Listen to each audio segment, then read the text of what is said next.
Everyone's hyping up Rome Odunze and Colston Loveland and Luther Burden for good reason, but somehow that's overshadowing the fact that DJ Moore will be the Bears' biggest and most important weapon this season.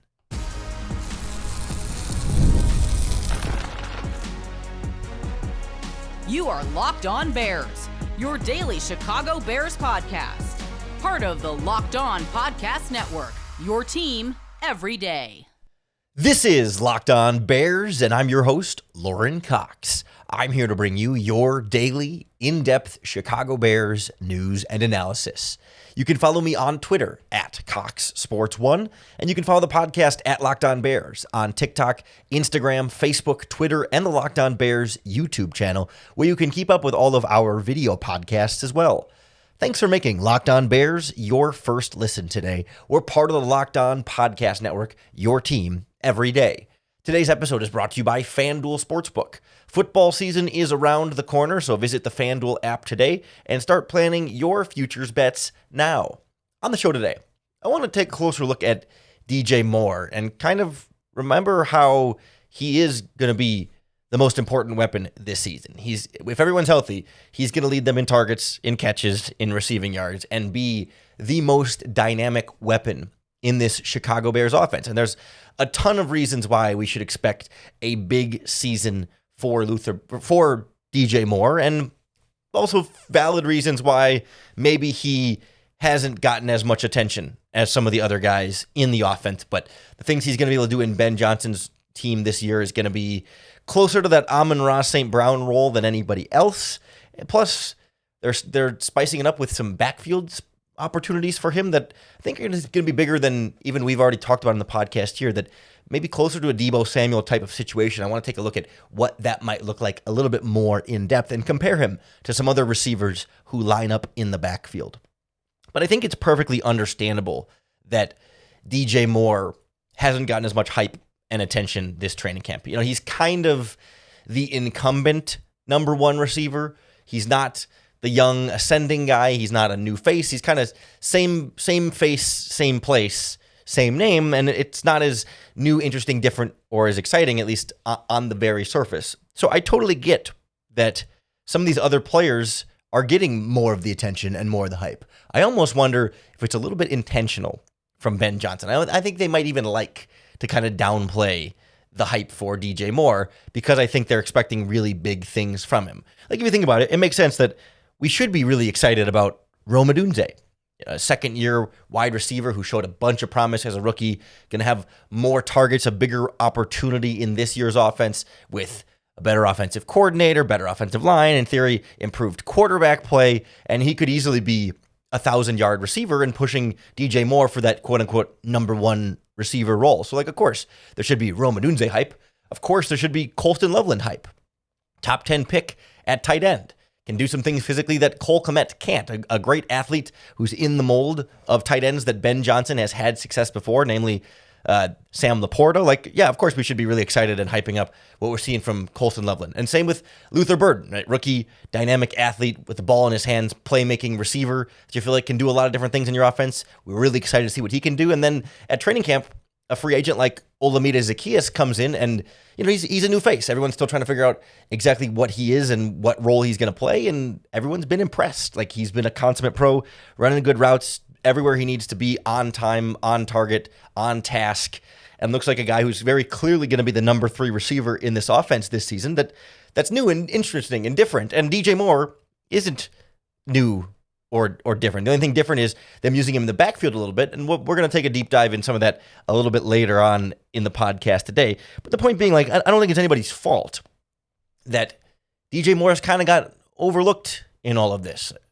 But I think we should make sure that we do pay attention to just how good DJ Moore is, and especially with how things are primed for his success this season. Because we can kind of take for granted just that how consistently good DJ Moore has been, not only during his Bears career, but his entire NFL career. Like, he's been in the league for 7 seasons and has 4 years of over 1,100 yards. I mean, consistently when he's healthy, he's getting almost 1,200 yards every season, except, this past season in Chicago was obviously a big drop off for everyone involved in the Bears offense. And that also makes sense why maybe he gets a little underrated or things are a little bit down on him, because the last thing we saw from him was maybe below where expectations might normally be for DJ Moore. But every other season of his career, he's averaged over 12 yards per reception. And most years he's over 14 yards per reception. Like, this is a guy who, even in bad offenses in Carolina, or now some mediocre Bears offenses,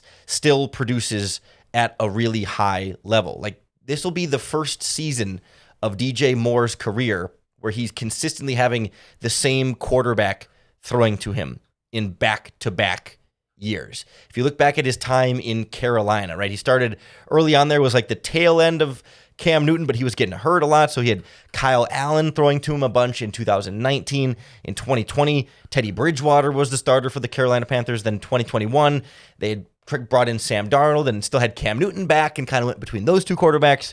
And then, before you know it, he's a Chicago Bear and comes over to the Chicago Bears and has Justin Fields in his first season and now Caleb Williams in his second season.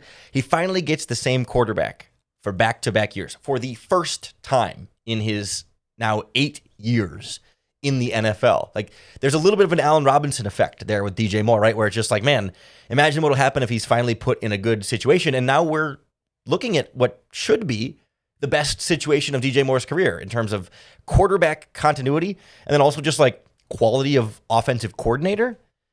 Early on in Carolina, Norv Turner was his OC for the first year and a half. Then he got fired midseason and replaced with Scott Turner, and then they brought in Matt Rule. So we had Joe Brady for a couple of seasons early in Joe Brady's career, and then Joe Brady got fired halfway through that second season. It wasn't that great in Carolina, and then Ben McAdoo's there for his last season before he comes to Chicago, and then gets Luke Getsy for a little while there, and then now Shane Waldron, and now then Thomas Brown, and now Ben Johnson, right?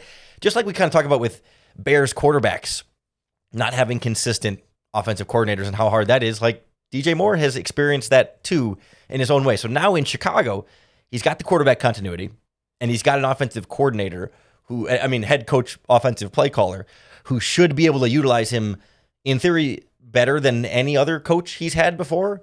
And even when he's had a carousel of quarterbacks and a carousel of offensive coordinators, he's been an 1,100-yard receiver consistently every year. Like, if he's getting 1,100 yards with Teddy Bridgewater and Matt Rule and, Cam Newton, injured late season Cam Newton, if he's been an 1,100-yard receiver with them, or he's a 1,300-yard receiver with Justin Fields and Luke Getsy, what can he do with Ben Johnson opening everything up? And in theory, if Caleb Williams gets to be, that 4,000-yard passer this season, Williams should be the best quarterback DJ Moore has ever had throwing to him. And if he's already been an 1,100-yard guy without much support, you put him in a Bears offense now with quarterback and play caller, I'm surprised we're not hyping him up for 1,500 yards this season. I mean, that's probably too much to ask, but right, that's kind of how hype works, right? This guy has been great with terrible surroundings.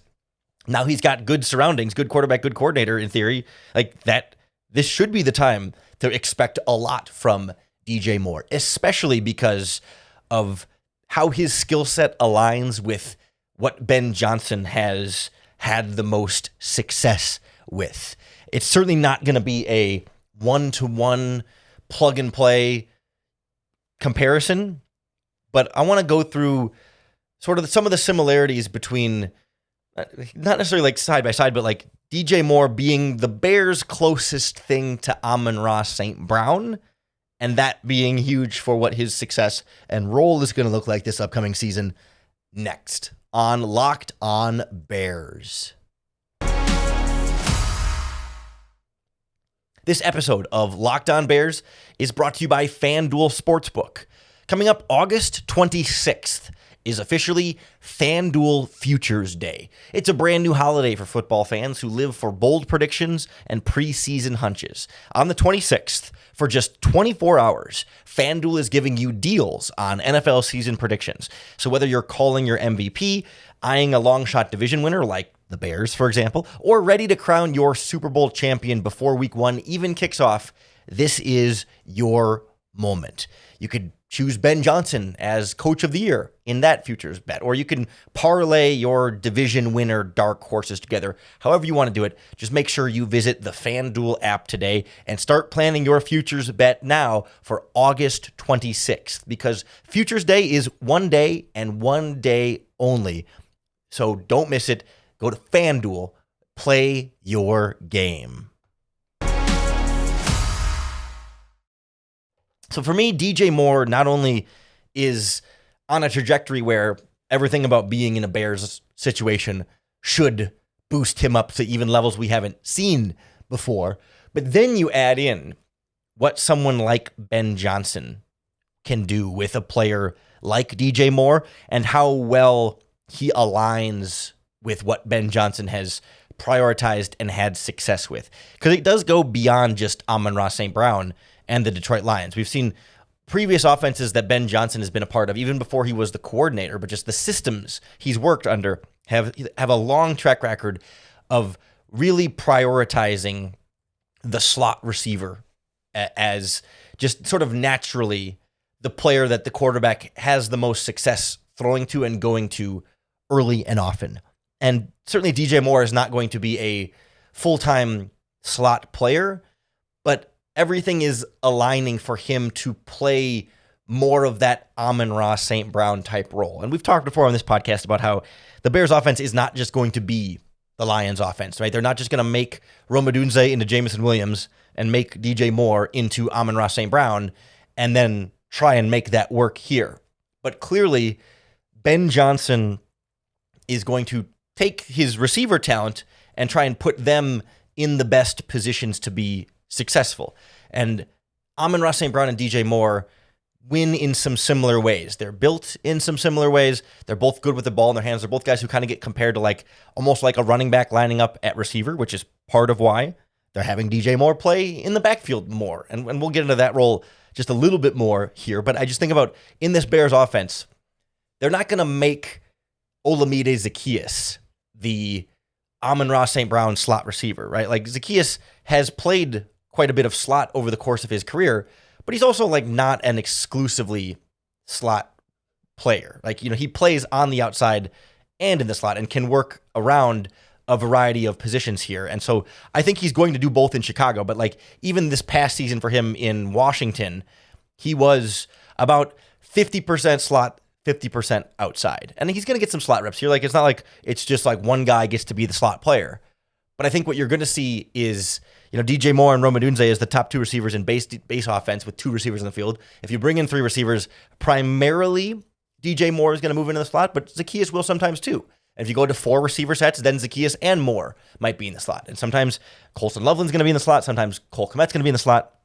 But Moore is that like chess piece player that Ben Johnson can move all around the formation, not just at the wide receiver positions, but also in the backfield where for me, the opportunity there is not just like, hey, you can throw a different wrinkle into your running game, but it's more about DJ Moore and his skill set and how they can try and get the ball into his hands more. And so, like, I want to play for you just a quick clip here from offensive coordinator Declan Doyle. I believe he gave these comments on Monday. He was asked about what they like about DJ Moore in the running back position in the backfield, where he's been practicing a lot in training camp.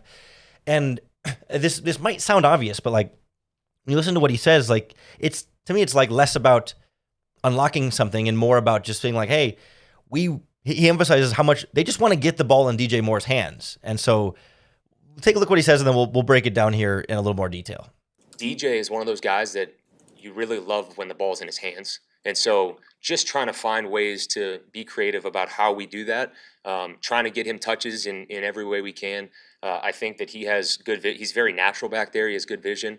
And it's one of those things that, we'll test it and mess with it a little bit, and we'll see where it goes. We have heard Declan Doyle there and Ben Johnson previously say pretty straightforward, like, yeah, we want to get the ball in this guy's hands as much as possible. We want to find the ways to get the ball in his hands however much we can.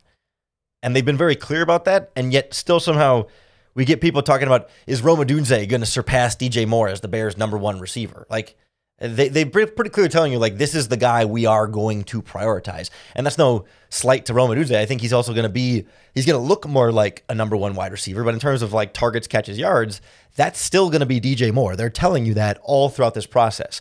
Like in this offense, Rome Odunze is going to line up like that number one wide receiver on the outside. You know, the Calvin Johnson, Jamar Chase guy who's like, he's one-on-one with the cornerback and like the traditional, you know, old reliable bodied target on the outside that can run routes, get open, contested catches, etc. And then DJ Moore is going to be a little bit more the move around and use in all sorts of different ways and get the ball in his hands, including in the backfield sometimes, but then in the slot a decent amount and still on the outside and jet sweeps and, you know, however many different ways they can come up with it. And as a result, like Rome Odunze might, quote unquote, like look the part of the number one wide receiver type of role, but the offense is going to be funneled more through DJ Moore, working over the middle of the field, creating yards after catch, doing a lot of the things I think we envision them doing with Luther Burden, but Luther Burden's just not quite ready yet. But I think it's the kind of future role you could see Luther Burden eventually taking over from DJ Moore, because those two do have a decent amount of similarities to their games as well. So I just feel like this is lining up. Like you just think about their skill sets and how they're going to be used. Like you're not going to make Olamide Zaccheaus that kind of player. He plays in the slot a lot because he can get open in the slot and can work over the middle of the field. But the ball in Moore's hands is a lot more like Amon-Ra St. Brown's hands. And you can just sort of see that Ben Johnson's not going to make it the identical role for the two of them. But if he's had a success with a player with some similar skills doing that in Detroit, despite, you know, in Detroit, you would think Jamison Williams, big-bodied outside speed receiver, like isn't that more the mold of a number one guy? Isn't Jamison Williams going to surpass Amon-Ra St. Brown because he can win taking the top off going deep, he can win contested catches? Like he's built that way a bit more, but it's not what the Lions offense did. It was about really, you know, being able to utilize the skill sets of each player to their absolute maximum, and I think that's what we're going to see for Moore and Odunze. And it's not so much like who's the number one, but Moore becomes the earlier option. But Odunze still could be a 1,000-yard receiver with the kind of caliber of offense that the Bears are expecting to put together with this group here. And then you add in the backfield wrinkle. And that should be a fun, nice little alternative package for DJ Moore. But it's really easy to forget that the Bears last year put DJ Moore in the backfield and handed it off to him from the backfield. I think a handful of times. A lot of times, if you want to go back and see a lot of it, it was the Vikings, the later of the Vikings game. I think might have been Monday Night Football towards the end of the season. They gave him like 3 or 4 carries out of the backfield in that game when DeAndre Swift, I think, was dealing with some injuries. Like, so if you're wondering where Ben Johnson got the idea, it's not so much, he did that a lot with Amon-Ra St. Brown. He did a little, but it was more so he looked at what the Bears did with Moore last year and said, hey, we can do that too. But it's a lot to ask of DJ Moore if you're going to make that a bigger part of his game. So I want to break down like what that's going to take for DJ Moore and just how big of a role that might look compared to some of the other receivers in the NFL like Deebo Samuel, who line up in the backfield more than the rest of the NFL wide receivers. Next on Locked On Bears. This episode of Locked On Bears is presented by Yahoo Fantasy. It's the best time of year. NFL kickoff is almost here, and that means fantasy football season is back in full swing. And this year, Yahoo Fantasy is turning things up with a fantasy football experience like never before. I do fantasy football on Yahoo, and you should too, whether you're a first-timer or a veteran making your millionth league. To celebrate 28 years of fantasy football greatness, Yahoo Fantasy is dropping 28 big new features over 28 days throughout August. To kick it off, they just dropped Yahoo Fantasy Guillotine Leagues, a killer new way to play fantasy football on Yahoo where the lowest scoring team gets eliminated each week until there's only one team left standing. So with the new season around the corner, now's the time to get your league together and give this new game mode a try. Or if you're more into the classics, that's fine. You can still play in head-to-head private leagues or join a public league with Yahoo as well. Stay tuned for more killer announcements and start playing Yahoo Fantasy Football now at yahoofantasy.com/lockedonnfl.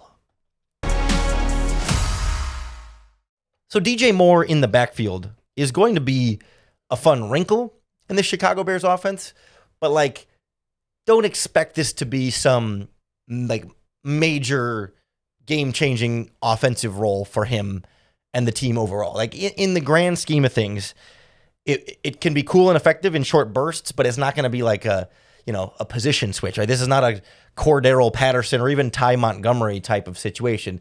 It's much more of like, hey, in certain down and distance situations, it's a different look to throw at the opposing defense, and maybe you can surprise them here and there and mix in some cool plays, but it's not going to be a featured, like a major feature of this Chicago Bears offense because, DJ Moore is still learning how to play wide receiver in Ben Johnson's offense. It's not as though, he's a full expert on it now. Ben Johnson's already said he's a player that has picked it up quickly and that he can already kind of trust. It's not that he's slow or behind in doing so, but like even a veteran player who's picking up quickly just takes a long time to really truly be fluent and an expert and a master in an offense. So like they're mixing in some running back stuff, but he's also still refining the finer details of the receiver stuff too. And so we can't put expectations so high right away in year one of DJ Moore's career. I mean, it'd be a little different if we're like 3 or 4 years into DJ Moore and the Ben Johnson offense, and it's like, all right, you already know everything else. Now let's really expand this backfield package into an even bigger and bigger part of this Bears offense. But for now, it's a lot on DJ Moore's plate, and he explained some of that at a press conference on Monday, where he even got to sit in on one meeting with the running backs coach, Eric Bieniemy, but it's a little bit less of a formal position switch like that and more about just having some different flexibility. Here's how DJ Moore described it. Did they bring up the idea of you in the backfield in OTAs or before training camp? When was that first kind of plan? Whenever they told me is when they told. They might have told me back then, but I don't really be paying. Like, I don't pay too much attention because I was still learning, like where I'm playing at and moving all around. So when they told me it was an install for back, it was like, okay, another thing to learn. But I mean, it's going well. We talked about wanting to just get the ball in your hands. Do you feel comfortable taking handoffs if you had to, or no? Are we not there yet? I feel comfortable. Like I said, just being an athlete at this point, you just do it all and just attack it. Can you give some context, help us understand how much the extra workload is to learn that on top of responsibilities? I mean, I just break it up in the different parts. You got the receiver part, you got the running back part, and then you got the whole concept part. And I mean, it's daunting, but I mean, I get paid the big bucks to do it, so why not? You don't go to running back for you, Steve? I go to running? I did one time, but that was it. Yeah. What was that like? It was just me and EB. No, it was just me and EB sitting there talking about running back. So I'd like to pin down a little more directly what this actually looks like in terms of the offense. I mean, like literally it's DJ Moore lining up in the shotgun next to Caleb Williams and taking some handoffs at practice or just running routes out of the backfield, but more so like in the bigger picture offensive system. Like how much might we see DJ Moore in the backfield this season? And when you compare him to some of the other wide receivers who play in the backfield the most, you can kind of get a sense of like the range of different outcomes here. That you might not be surprised to know the wide receiver who spent the most snaps lined up in the backfield last season was Deebo Samuel, formerly of the San Francisco 49ers, now of the Washington Commanders.